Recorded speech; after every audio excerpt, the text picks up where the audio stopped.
नमस्कार हमारे प्यारे सभी साथियों को। दोस्तों Beltron data entry operator class day 5 में आप सभी का बहुत बहुत स्वागत है। तो चलिए दोस्तों, आज की क्लास में जैसा कि हमने बताया था कल ही कि आज की क्लास में हम लोग पढ़ने वाले हैं कंप्यूटर के जनरेशन के बारे में, यानी कि कंप्यूटर की पीढ़ियां के बारे में।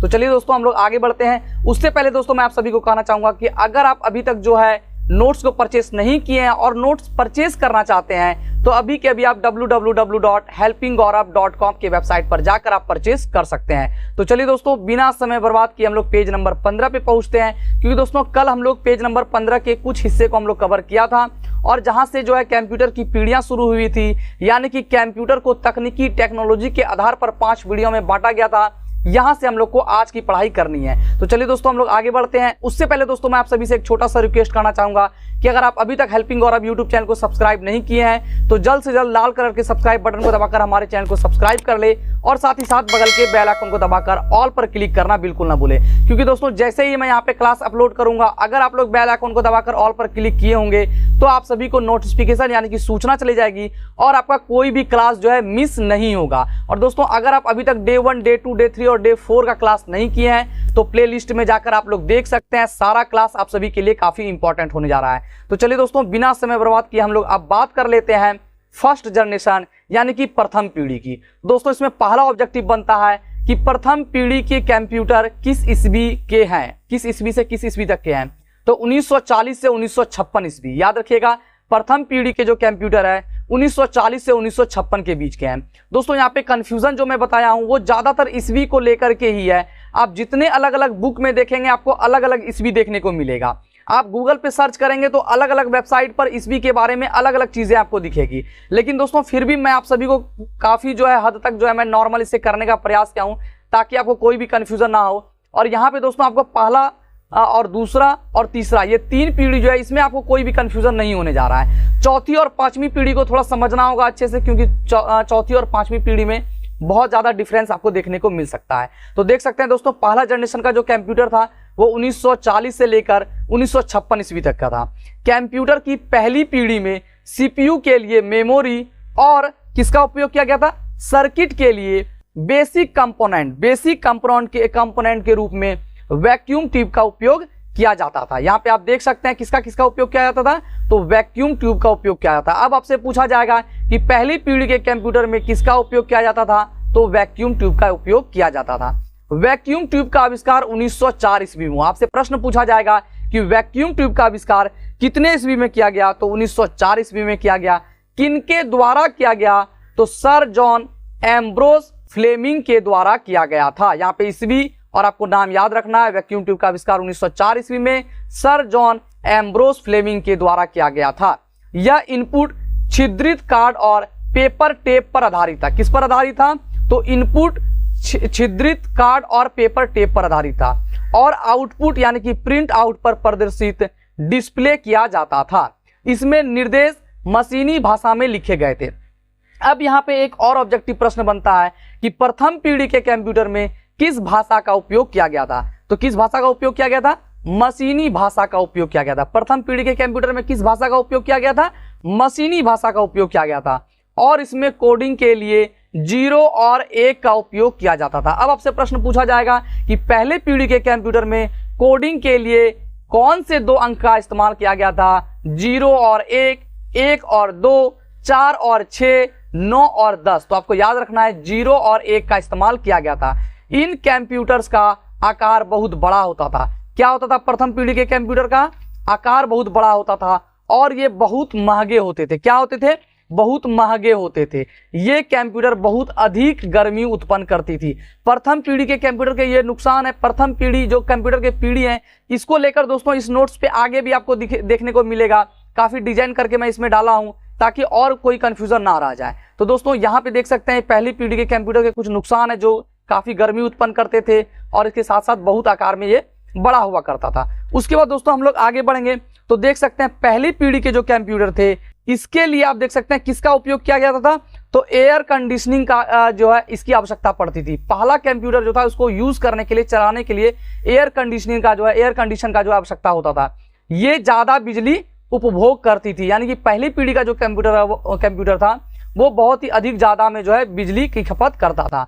दोस्तों इस पीढ़ी के यानी कि कंप्यूटर की प्रथम पीढ़ी के कंप्यूटर, कुछ कंप्यूटर का नाम इस प्रकार है, जिसमें क्या है यहाँ पे आप देख सकते हैं वैक्यूम ट्यूब टेक्नोलॉजी का उपयोग किया गया था, जिसमें वैक्यूम ट्यूब टेक्नोलॉजी का इस्तेमाल किया गया था। और इसका उदाहरण आप देख सकते हैं एनीएक, यूनिवैक, ठीक है, एडीएक और यूनिवैक 2 है, IBM 701 है, IBM 650 है। तो ये सब आपको ध्यान रखना है, ये पहली पीढ़ी के कंप्यूटर हैं, इसको आप लोग ध्यान में रख लीजिएगा, ठीक है। एनीएक है, एडीवैक है, यूनिवैक 1 है, यूनिवैक 2 है, IBM 701 है, IBM 650 है। और यहाँ पे एक वैक्यूम ट्यूब का दोस्तों आपको चित्र देखने को मिल रहा है। अब आपसे एग्जाम में पूछा जा सकता है कि निम्न में से वैक्यूम ट्यूब के चित्र पर सही निशान लगाए। आप देख सकते हैं ये सारा जो है वैक्यूम ट्यूब ही है, कोई बड़ा है कोई छोटा है, आपको ध्यान में रखना है कि वैक्यूम ट्यूब का फिगर कैसा होता है। अब दोस्तों हम लोग बात करने वाले हैं सेकेंड जनरेशन की। किसके बारे में बात करने वाले हैं? सेकेंड जनरेशन की, यानी कि दूसरी पीढ़ी के। तो दूसरी पीढ़ी का आप दोस्तों देख सकते हैं यहाँ पे 1956 से लेकर 1963 की बात बताई गई है। अब दोस्तों मैं आप सभी को बताना चाहूंगा 1956 आपको ज्यादातर बुक में आपको देखने को मिलेगा 1956, ये बिल्कुल सही है। लेकिन दोस्तों बहुत सारे बुक में आपको 1963 के जगह पे आपको 1964 देखने को मिल सकता है। क्या देखने को मिल सकता है? तो 1964 आप देख सकते हैं, 1964 आपको देखने को मिल सकता है। तो ये आपको ध्यान रखना है, सेकेंड जनरेशन की जो दूसरे पीढ़ी के जो कंप्यूटर थे उसका ईस्वी 1956 से 1963, या आप लोग 1964 भी याद रख सकते हैं। कितना याद रख सकते हैं? 1964 भी याद रख सकते हैं। ये काफी आसपास करीबी है, मतलब 1 साल का मात्र अंतर है, इसलिए इसमें ज्यादा आपको कंफ्यूज नहीं होना है। 1956 से 1963 या 1956 से लेकर 1964, ये आपको ध्यान में रखना है। इस पीढ़ी के यानी कि दूसरे पीढ़ी के कंप्यूटर में वैक्यूम ट्यूब की जगह पे ट्रांजिस्टर, आप देख सकते हैं ट्रांजिस्टर का प्रयोग किया गया था। अब आपसे पूछा जाएगा कि दूसरी पीढ़ी के कंप्यूटर में किस चीज का इस्तेमाल किया गया था? वैक्यूम ट्यूब का, ट्रांजिस्टर का, ठीक है। इस तरह का और भी आपको 2-3 ऑप्शन दिख जाएगा, तो आपको याद रखना है दूसरी पीढ़ी में ट्रांजिस्टर का उपयोग किया गया था, पहली पीढ़ी में वैक्यूम ट्यूब का उपयोग किया गया था। अब यहाँ पे है कि ट्रांजिस्टर का आविष्कार कितने ईस्वी में हुआ? तो 1947 ईस्वी में। कितने ईस्वी में हुआ? 1947 ईस्वी में। किनके द्वारा हुआ? तो विलियम शॉकले के द्वारा किया गया था ट्रांजिस्टर का आविष्कार 1947 ईस्वी में। दूसरी पीढ़ी के कंप्यूटर आकार में छोटे, तेज, सस्ते, अधिक ऊर्जा कुशल और विश्वसनीय थे। किनके मुकाबले? तो प्रथम पीढ़ी के मुकाबले, ठीक है। यहाँ पे ये चीज आपको ध्यान रखना है कि प्रथम पीढ़ी के मुकाबले ये छोटा हुआ करता था, तेज काम करता था, सस्ते हुए करते थे। प्रथम पीढ़ी के मुकाबले सेकेंड पीढ़ी में सस्ते हुए करते थे, अधिक ऊर्जा कुशल और विश्वसनीय थे। इसमें चुंबकीय कोर को प्राथमिक मेमोरी और चुंबकीय टेप और डिस्क को माध्यमिक भंडार उपकरण के रूप में इस्तेमाल किया गया था। अब यहाँ पे एक और महत्वपूर्ण इंपॉर्टेंट प्रश्न बनता है कि जो है द्वितीय पीढ़ी में चुंबकीय कोर को प्राथमिकी मेमोरी, देख सकते हैं, यानी कि प्राथमिकी मेमोरी, यहाँ पे एक सेकेंडरी मेमोरी होता है, एक प्राथमिकी मेमोरी, आप देख सकते हैं ये सेकेंडरी नहीं है, ये फर्स्ट मेमोरी है, ठीक है, जो इंपॉर्टेंट मेमोरी होता है। तो किसका उपयोग किया गया था इसमें? प्राथमिकी मेमोरी में तो चुंबकीय कोर का इस्तेमाल किया गया था। दूसरी पीढ़ी के कंप्यूटर में प्राथमिकी मेमोरी के रूप में चुंबकीय कोर का इस्तेमाल किया गया था। अब दोस्तों हम लोग आगे बढ़ेंगे तो देख सकते हैं दूसरी पीढ़ी के कंप्यूटर में हाई लेवल लैंग्वेज, आप क्या देख सकते हैं? High level language. आपसे जो है फुल फॉर्म पूछा जा सकता है HLL, आप देख सकते हैं ये फुल फॉर्म पूछा जा सकता है आपसे कि HLL का फुल फॉर्म क्या है? तो high level language. High level language ये आपसे ऑब्जेक्टिव पूछा जाएगा, आप ध्यान रखिएगा, हाई लेवल लैंग्वेज। और क्या है यहाँ दोस्तों? असेंबली लैंग्वेज का प्रयोग किया गया था। आप देख सकते हैं आपसे पूछा जाएगा कि दूसरी पीढ़ी के कंप्यूटर में किस भाषा का उपयोग किया गया था? तो याद रखना आपको असेंबली लैंग्वेज, असेंबली भाषा का उपयोग किया गया था। आप देख सकते हैं दोस्तों इसका उपयोग यानी कि दूसरी पीढ़ी के कंप्यूटर का उपयोग जो है साइंटिफिक और जो है कॉमर्शियल पर्पस के लिए, किसके लिए किया गया था? साइंटिस्ट के लिए, जो है साइंटिस्ट के लिए और कॉमर्शियल पर्पस के लिए इसका उपयोग किया गया था। किसका? दूसरी पीढ़ी के कंप्यूटर का। अब देख सकते हैं दोस्तों हम लोग आगे बढ़ेंगे तो इस पीढ़ी के यानी कि दूसरी पीढ़ी के कुछ कंप्यूटर इस प्रकार है। कौन कौन से हैं? तो IBM 1620, IBM 1401, IBM 7094 यानी कि 7094, CDC 1604, CDC 3600, यूनिवेक 1108। ये दोस्तों आपको दूसरी पीढ़ी के कंप्यूटर के कुछ उदाहरण है, ये आप लोग को ध्यान में रखना है। कुछ इंपॉर्टेंट चीज अगर आप लोग नोट करना चाहते हैं अपने कॉपी में तो नोट भी कर सकते हैं। उसके बाद दोस्तों अब हम लोग आगे बढ़ेंगे और बात करेंगे हम लोग अब तीसरी पीढ़ी की। यहाँ पे दोस्तों आप देख सकते हैं ट्रांजिस्टर का जो है यहाँ पे जो है सिंबल दिया गया है, यानी कि फिगर दिया है। आपसे भी पूछा जा सकता है प्रश्न में, निम्न में से ट्रांजिस्टर के चित्र पर जो है ट्रांजिस्टर के चित्र को जो है चुने या फिर सही विकल्प को चुने। ट्रांजिस्टर का आपको फिगर दिखा देगा, तो आपको याद रखना ये ट्रांजिस्टर है और इसका उपयोग जो है दूसरी पीढ़ी के कंप्यूटर में किया गया था। अब हम लोग बात करेंगे दोस्तों तीसरी जनरेशन की, यानी कि तीसरी पीढ़ी यानी कि थर्ड जनरेशन। तो दोस्तों थर्ड जनरेशन लगभग आपको ज़्यादा अधिक से अधिक जो है बुक में, चाहे वो BCA का बुक हो या फिर MCA का बुक हो या फिर दोस्तों आप कंप्यूटर से रिलेटेड बहुत सारे बुक में आप देखेंगे तो 1964 से 1971 ही दिखेगा। तो इसमें ज़्यादा कंफ्यूज नहीं होना है। तीसरी पीढ़ी के कंप्यूटर जो है 1964 से लेकर 1971 तक ईस्वी के थे। तीसरी पीढ़ी के कंप्यूटर में किसका उपयोग किया गया था? तो आप देख सकते हैं ट्रांजिस्टर की जगह पर इंटीग्रेटेड सर्किट IC चिप का इस्तेमाल किया गया था। इंटीग्रेटेड सर्किट चिप का, ठीक है, IC चिप का उपयोग किया गया था। यहाँ पे कंफ्यूजन एकदम बिल्कुल खत्म हो गई है आप लोग की कि पहले प्रथम पीढ़ी में वैक्यूम ट्यूब, दूसरे में ट्रांजिस्टर और तीसरे में IC यानी इंटीग्रेटेड सर्किट चिप जो होता है इसका उपयोग किया गया था। IC यानी इंटीग्रेटेड सर्किट चिप का आविष्कार जो है जैक किल्बी ने, किसने? जैक किल्बी ने 1959 ईस्वी में किया था। ये आपको ध्यान रखना है, जैक किल्बी ने 1959 ईस्वी में किया था। अब दोस्तों इसमें एक और प्रश्न है कि इसमें एक आप देख सकते हैं सिंगल IC, अब यहाँ पे बहुत चीज इंपॉर्टेंट है कि सिंगल IC में एक सिंगल सिलिकॉन चिप, किसका? सिंगल सिलिकॉन चिप का जो है चिप पर कोई आप देख सकते हैं ट्रांजिस्टर, रजिस्टर और कैपेसिटर होते थे। आप देख सकते हैं इसमें जो है सिंगल IC में एक सिंगल सिलिकॉन चिप पर कई ट्रांजिस्टर, रजिस्टर और कैपेसिटर होते थे।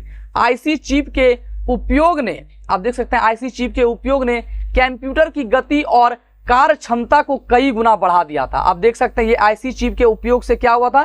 कंप्यूटर का गति जो है बढ़ गया था और कार्य क्षमता जो है उसका वो भी जो है कई गुना बढ़ गया था। इसमें आप देख सकते हैं कहा गया है मल्टी प्रोग्रामिंग, आप देख सकते हैं इसमें जो है मल्टी प्रोग्रामिंग ऑपरेटिंग सिस्टम, आप देख सकते हैं मल्टी प्रोग्रामिंग ऑपरेटिंग सिस्टम और हाई लेवल प्रोग्रामिंग लैंग्वेज जैसे में फोर्ट्रॉन, कोबोल, पास्कल और बेसिक का उपयोग किया गया था। आप देख सकते हैं यहाँ पे अब ये कौन सी पीढ़ी के कंप्यूटर के बारे में हम लोग चर्चा कर रहे हैं, तो जैसा कि आप लोग देख सकते हैं तीसरी पीढ़ी के।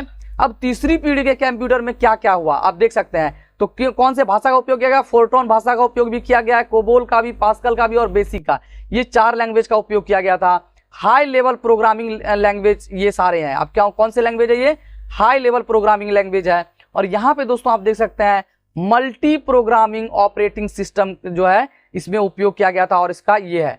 तो दोस्तों अब हम लोग आगे बढ़ते हैं और बात करते हैं कि ये कंप्यूटर यानी कि तीसरी पीढ़ी के कंप्यूटर आकार में छोटे और तेज थे। किसके मुकाबले?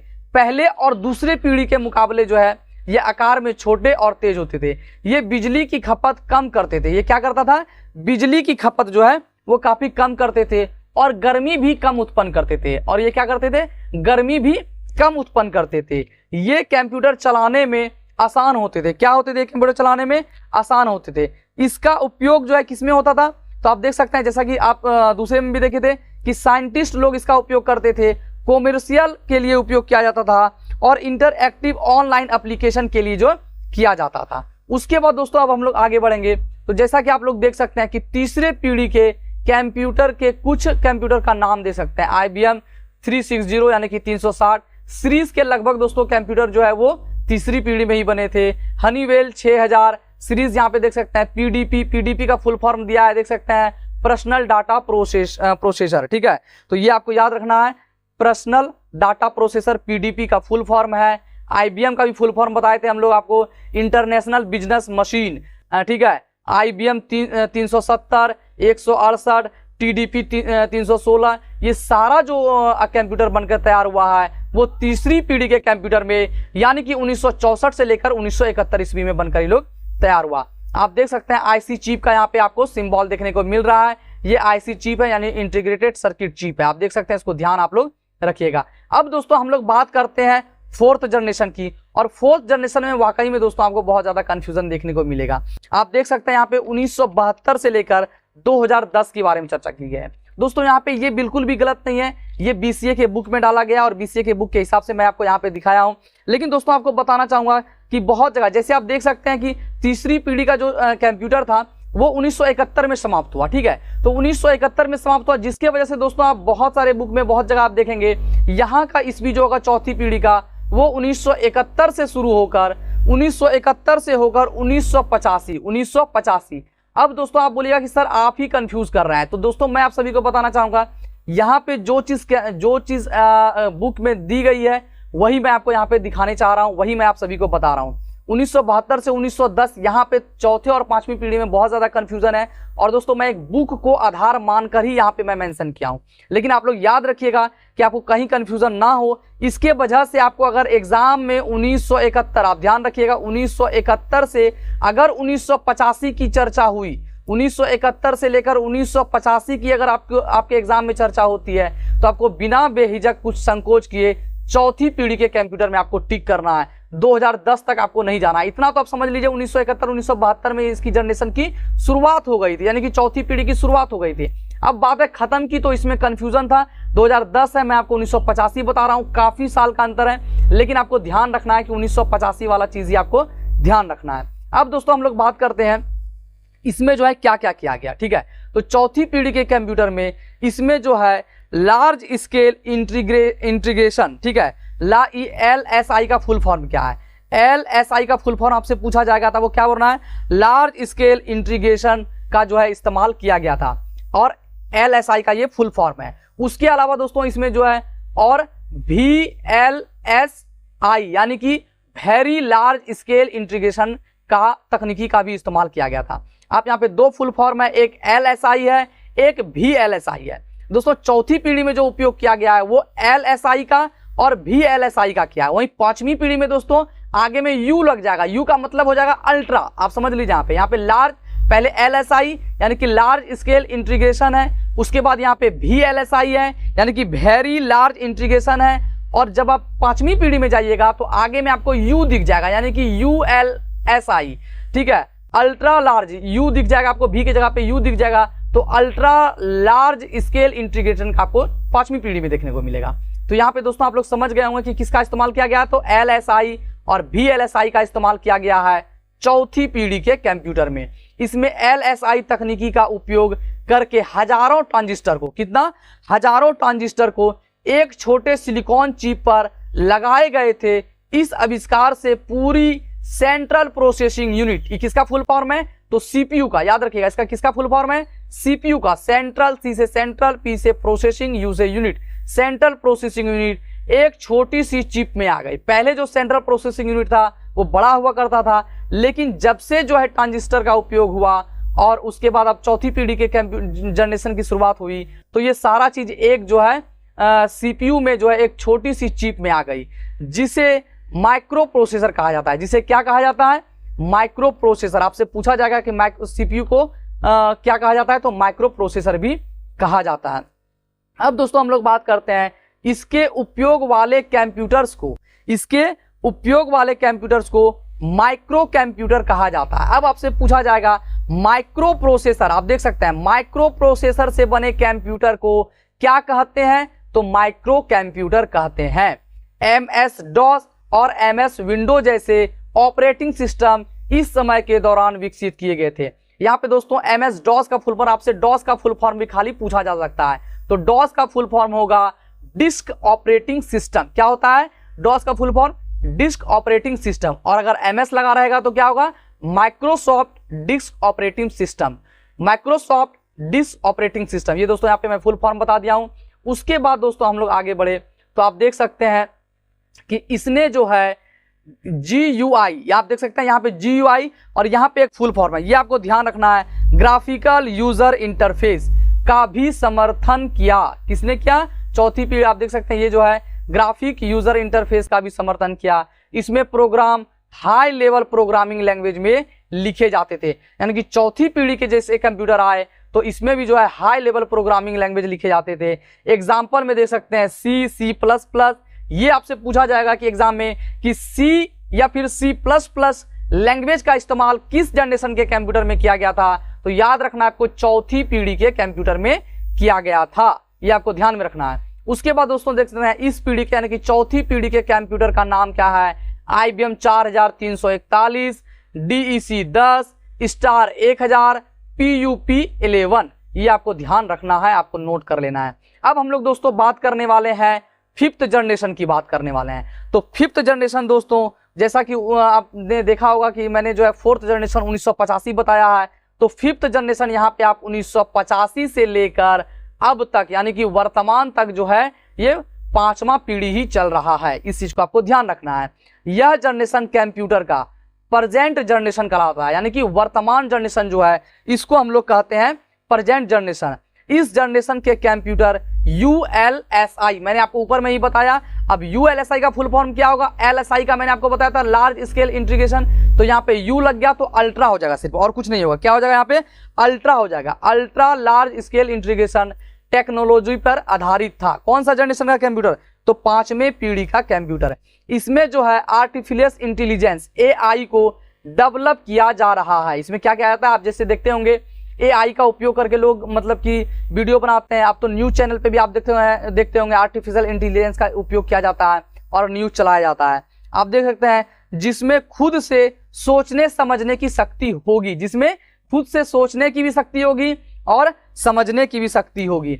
इस अवधि के दौरान 64 आप देख सकते हैं इस अवधि के दौरान 64 बीट माइक्रो प्रोसेसर विकसित किए गए। 64 बीट का माइक्रो प्रोसेसर विकसित किए गए हैं। आप देख सकते हैं ये बहुत बड़ी बात है, आपको अब जो है ऑब्जेक्टिव में आपसे पूछा जाएगा, ठीक है, कि किस पीढ़ी के कंप्यूटर में 64 बीट माइक्रो प्रोसेसर विकसित किए गए, तो 5वीं पीढ़ी के कंप्यूटर में यानी कि वर्तमान पीढ़ी के कंप्यूटर में। अब दोस्तों देख सकते हैं इसमें हाई लेवल लैंग्वेज और नेचुरल लैंग्वेज प्रोसेसिंग का उपयोग किया गया। आप देख सकते हैं हाई लेवल लैंग्वेज का उपयोग चौथी पीढ़ी में भी किया गया था, लेकिन चौथी पीढ़ी में C++ और कुछ थे, और यहाँ पे भी देख सकते हैं 5वीं पीढ़ी में भी इसका उपयोग किया गया है।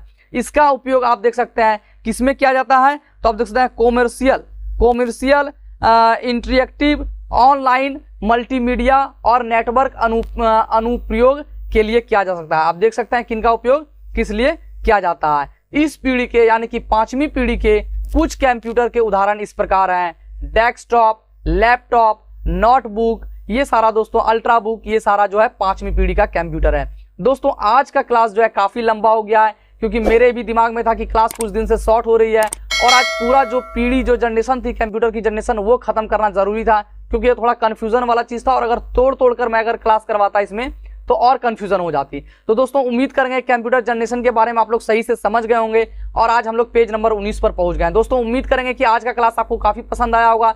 दोस्तों अगर क्लास पसंद आई हो तो ज्यादा से ज्यादा इस क्लास को शेयर कीजिए, लोगों को, अपने स्टूडेंट को, अपने साथी को बताइए कि यहाँ पे एक बेहतरीन क्लास चल रही है। और दोस्तों मैं आप सभी को अंत में इतना ही कहना चाहूंगा कि काफी मेहनत और लगन के साथ जो ये मैं नोट्स तैयार किया हूँ, और मैं जो आप सभी को मुफ्त में ऑनलाइन क्लास दे रहा हूँ फ्री में, आप निश्चित रूप से समझ लीजिए ये आपके जीवन को बदलने की क्षमता रखता है।